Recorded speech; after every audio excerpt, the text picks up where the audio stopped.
full disclosure, news and commentary, Snakebit.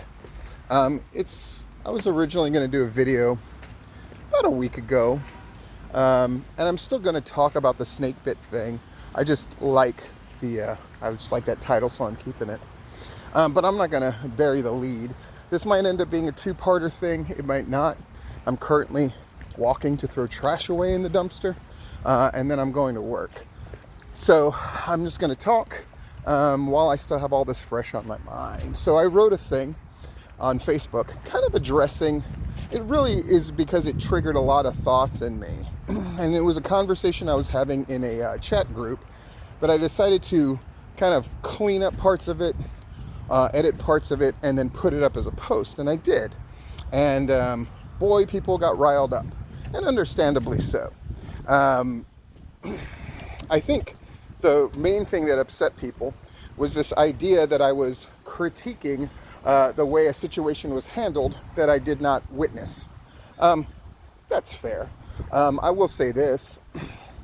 Here's the part that bothers me the most, is we've had a number of instances in pro wrestling, which I've either discussed or wrote about.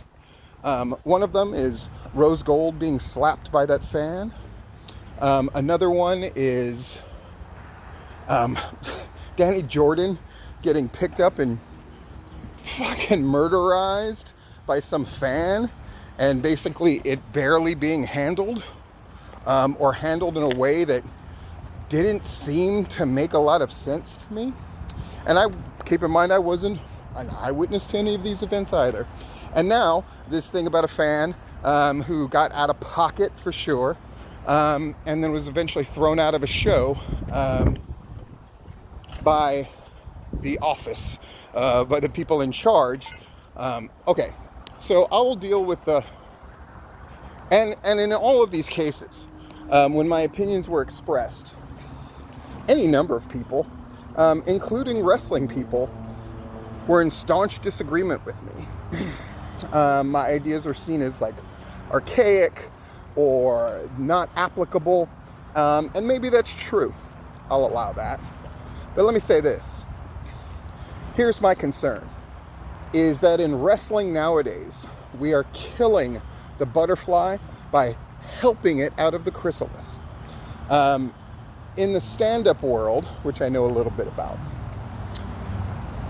the idea that, for example, a heckler wouldn't be dealt with by the guy on stage, but instead management would immediately intervene to have that heckler thrown out.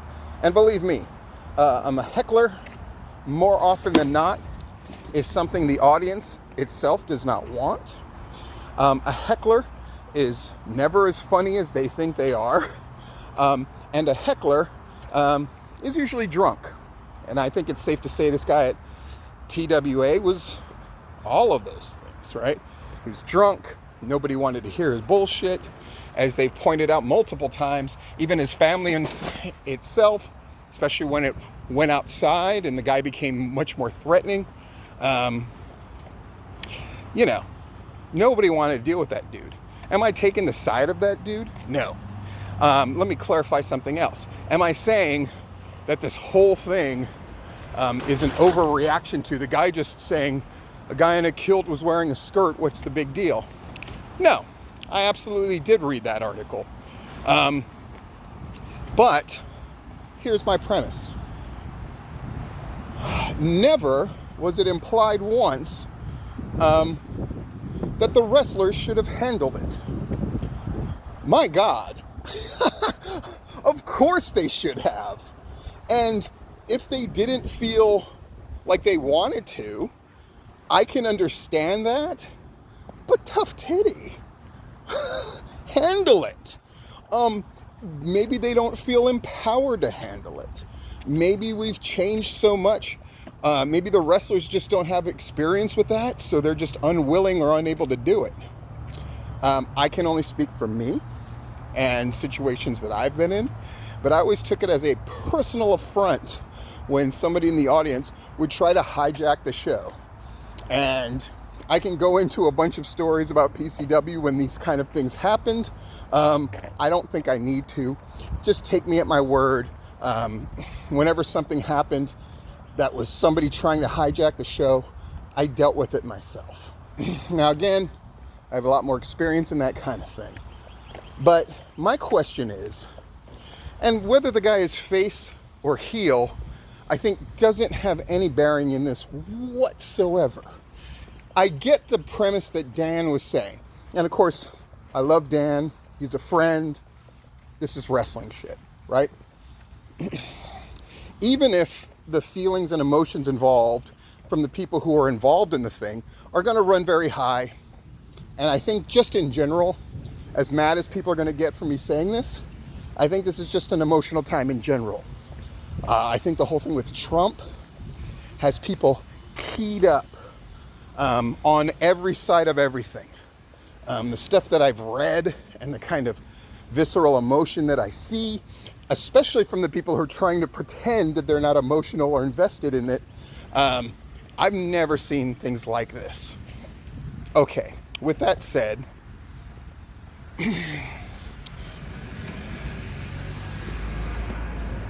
if we've gotten to the point where, as a lot of people told me, oh, Steve, Rose Gold getting slapped by that fan, of course she shouldn't have retaliated. I honestly don't know what to do with that. If that's the case, so be it. Should a fan strike a wrestler? No, never. So that's not even a question. But in my mind, should the wrestler do something about getting hit? Yup. But there are people that would just say, no, that shouldn't happen at all anymore. Okay. The first response from the people who were involved with a fan without any barrier going into the ring after they had repeatedly gotten up, going into that ring, picking up a wrestler, slamming them down to the delight of the people that were with them, and the response not being the locker room clearing out at the very least. Honestly, I can't understand that position. I can't understand the position of, well, he had special needs, and so where was all of this concern when the activity had built to the point where that guy got in the ring and grabbed Danny? It's not like he didn't do anything before. Nobody took it seriously until it went way over the top, and then the reaction even then, to me, was very muted. But I'm sure there'd be a litany of excuses, and I'm archaic, and I'm outdated. Which is, again, a hysterical premise to me, considering I ran PCW. We did more shows in 2 months than most of these groups are doing in a year, and dealt with a variety of different crowds.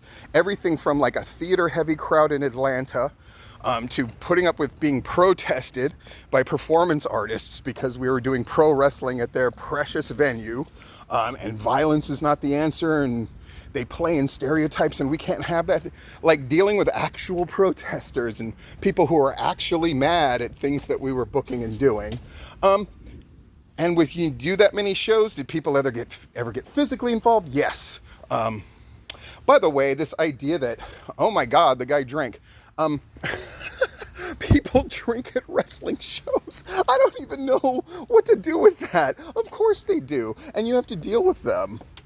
It's part of running a show. And this idea that the wrestlers themselves couldn't or wouldn't deal with the guy. I can't wrap my mind around that either. He's a baby face, though. All the more reason. The crowd would have got behind literally anything that he said or did. Am I saying go out and punch that guy? No. Am I saying to say something to that guy? To deal with him in some way, shape, or form so then you can get on with your match? Absolutely. I am not berating anybody who, security, or The Office or Dan or Griffin or anybody else who had to deal with that situation. I get it. Protect your show, protect your guys. Of course, that's what it has to come down to at a certain point. My thing is, fucking wrestlers, deal with your shit. Why are we just going, no, that's just not what it should be anymore. It's a different time. Bullshit. I'm sorry. That's going to be my opinion on these things. Handle your shit. If you're a fucking stand-up comedian and there's a heckler, fucking win. If you're a manager and the crowd's going at you, fucking win. If the fucking guy's disrupting the show and you're wrestling a match, by all means, go after him on the mic. Is the problem that you might fail? Yes, you might. And the problem might be, my premise wasn't, the guy didn't deserve to get thrown out. I'm sure he did. My premise is, the wrestlers should have been the first line of defense to handle that shit. And I would guess that once that guy was confronted, things escalated instead of de-escalated. And if people can't admit that, if they can't ever just own up to the fact, I've had to deal with a lot of assholes and drunken assholes in my life. I've bounced in very volatile clubs, dealing with the public on a general basis. My whole life, I still do. And diffusing situations is a skill, and it's a very hard skill to develop. And yes, maybe everybody was as calm and as rational as they could be, and they were just dealing with the guy who got completely out of pocket. But people's inability to look at a situation afterwards and go, maybe we could have done this better. In the future, we'll handle it in this way or that way. Instead, just finding themselves defending endlessly a position and justifying it a million different ways.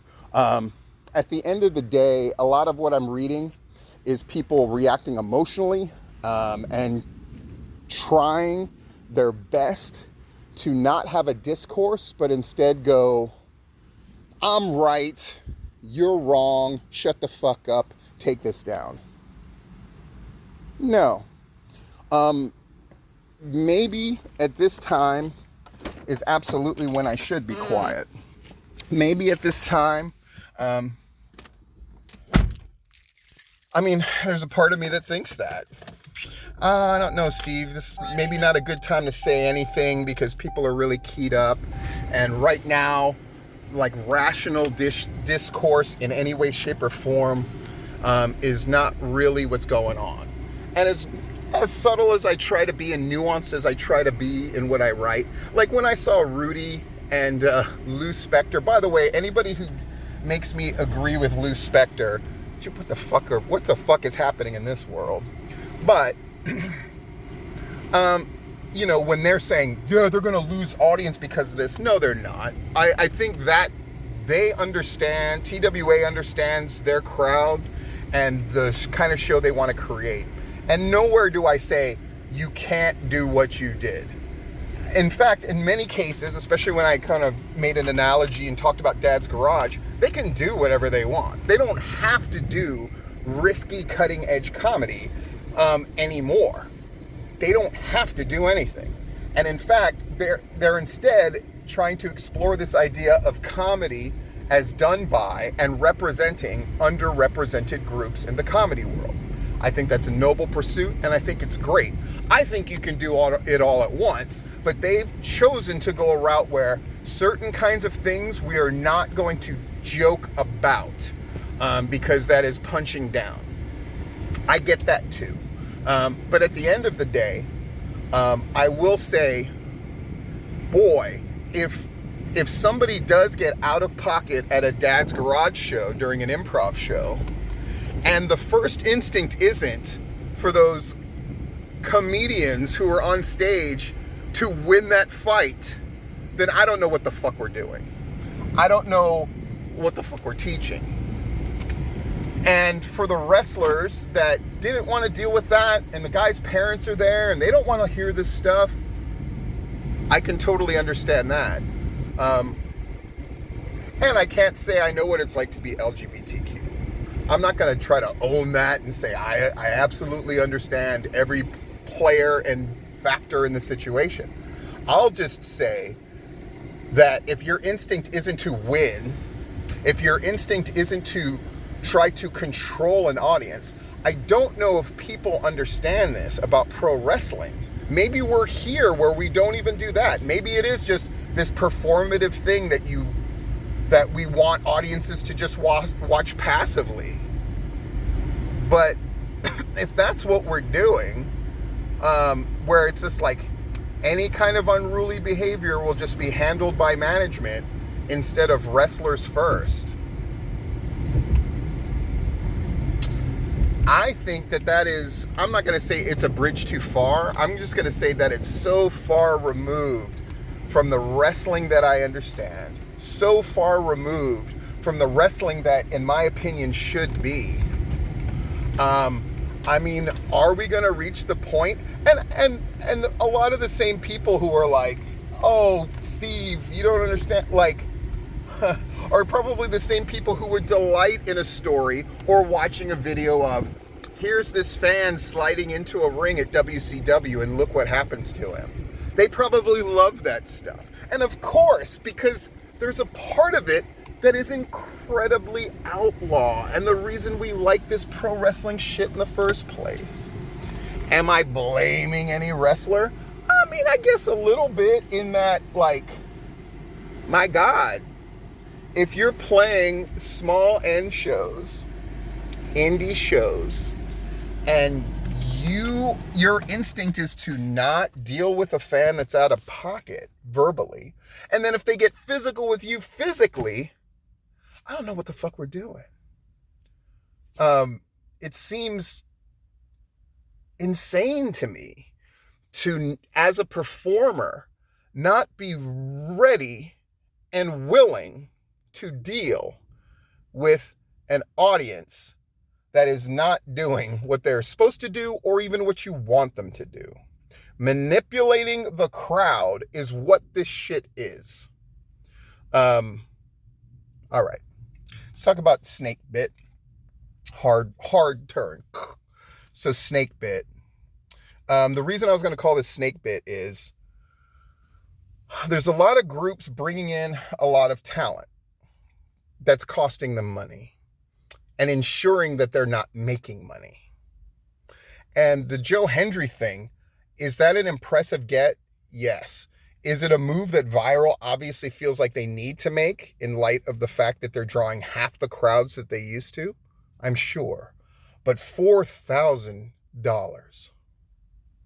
$4,000. How many tickets is that? And is it going to get them what they want? I don't know. But they're not the only ones that are Snakebit. It is just the most extreme example. There's a lot of groups that feel the need to bring in talent and fly them in and do all this other stuff when they just can't afford it. And I get it. I ran a promotion that basically where the margin was this.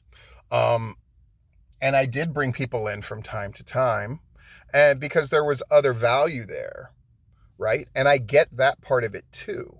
This is our chance to get attention. This is our chance to try to turn things around. This is our chance. But Snakebit is real. And being Snakebit, meaning throwing money out there in the hopes that it will make it. That's my definition of Snakebit, at least in the pro wrestling business. Being Snakebit is the last step to fatality in the wrestling business. I was once laughed at because I answered a question of what's the most important thing when you're running a wrestling show, and I said control costs. And a number of people said, oh my God, ha ha ha. No, that's still the most important thing. Of course, getting people to come to your show, of course. But if you find yourself looking at the door, praying that enough people come in, which I've been in that situation. I'm not saying I'm above any of this. I'm just passing on some knowledge. And $4,000 for one guy is absolutely bonkers. Samoa Joe, at the height of his Samoa Joe-ness in TNA, I got him for $1,400. for Sacred Ground, the first one? 1,400. I would imagine Drew Galloway cost AWE. I wouldn't know exactly. I'd say $1,500. And they had whatever they had in the audience. And I'm sure that their stomach fell through their asshole and just went like, oh my God, how much money did we lose? Right? Like, that stuff is nightmare scenario stuff. But $4,000 for a show that's probably already losing money. Boy. And other shows that have very small crowds who are bringing in talent that costs money. And shows that are doing pretty well, but have fallen into this trap of having to bring in multiple pieces of pretty highly paid talent that now find themselves with whatever margin they had, if they ever had a margin, that's going away. Oh, Snakebit. It's a real thing. It's a real problem. Yeah. In any case, any last thoughts I have about any of this? I'll give this like last little thought about a general thing, because I understand the political climate that we're in. I understand that we're in this thing of shutting down dissenting opinions and immediately trying to tear things apart and taking things very personally. Let me just say this. As emotion generating it is, as politics is, and you can feel it behind every political meme and statement and things people say. Even the people who say, well, I hate both sides, but you know it's not really true. There's always preferences, and those preferences are emotionally laden. People just don't like to admit to that part of it. And all of the ramping up. The ramping up isn't just in violent speech and violent behavior in politics. The ramping up is the most important of all time. The future of democracy. They are evil. Like, all of both sides, calm the fuck down. There's not a lot to believe in right now, and people are having to basically turn a blind eye to the negative parts of whatever side that they back. And unfortunately, this has become pervasive in all things, including wrestling. And the inability of people to step back and go, all right, I need to look at that. Maybe I would handle that differently next time. As opposed to, nope, I'm just going to dig my heels in and I was completely right. Of course, everybody, including me, whenever they're sounding off about something, when you're making an argument or you're discussing a point, you're sounding as confident as you can sound. That's part of expressing an opinion in the modern age, especially. But for goodness sakes, give me somebody who at least can step back and go, did I handle this in the right way? What would I have done differently? Could we have gotten a different outcome if this had happened or that had happened? And next time we do this thing, for sure we're going to do this, that, and the other. To me, is a reflection of intellect triumphing over tribalism. And I think the sooner and the better we can do that. And I'll own up to something that I had to change. So when I looked at what I had written, and I'm like, man, these reactions are really harsh. But then I looked at the bottom and I said, basically, because I wanted to end in a pithy way, that's my excuse, right? I said, oh, it's, you think it's this, but it's really the act of a coward. And I went like, no, I don't think anybody acted cowardly. So I took that out because I went, that's obviously bullshit. And so I apologize for that. That's not true. I don't think anybody who dealt with this thing were cowards. Nor do I think they had anything but the best of intentions of like, let's take care of this fucking thing. Fuck this loud asshole. I get all of that. And I mean, we're not even going to talk about how I used to deal with shit like that. My God.